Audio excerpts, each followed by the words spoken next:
Il faut penser à ce que ressent un père, à ce que peut ressentir une mère, ça peut être un frère, lorsque il est obligé de rentrer dans la morgue, de regarder la personne et d'identifier avec le lieutenant de police que c'est bien cette personne qui est morte. C'est un moment évidemment terrible, qui ne peut pas s'effacer de la mémoire, qui ne s'effacera jamais de la mémoire.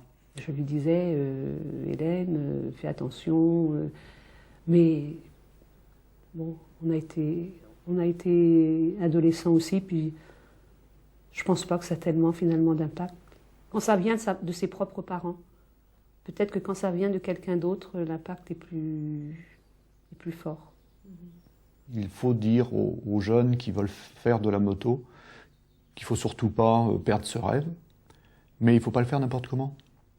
Le message n'est pas de leur dire de ne pas s'amuser. Le message, c'est de leur dire votre liberté, puisque vous êtes libre, vous êtes jeune, votre liberté s'arrête là où commence l'amour de ceux qui vous entourent, de votre famille.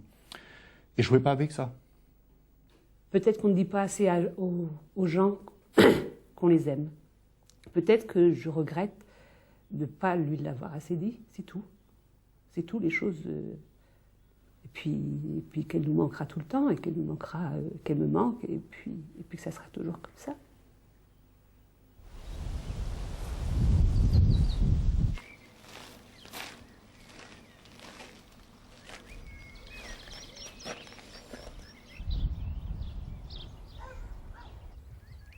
J'ai tenu à ce qu'on vienne filmer la tombe d'Hélène pour que vous soyez conscients que dans les cimetières, il n'y a pas que des vieux. Il y a également des jeunes de 20 ans qui sont là parce que, à un moment, ils n'ont pas tellement réfléchi, puis ils ont pris des risques, et puis ils sont arrivés là.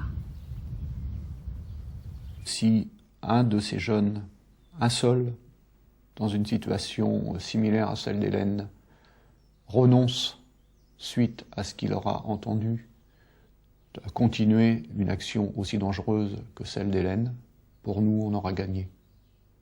Un seul. Pour nous, c'est suffisant.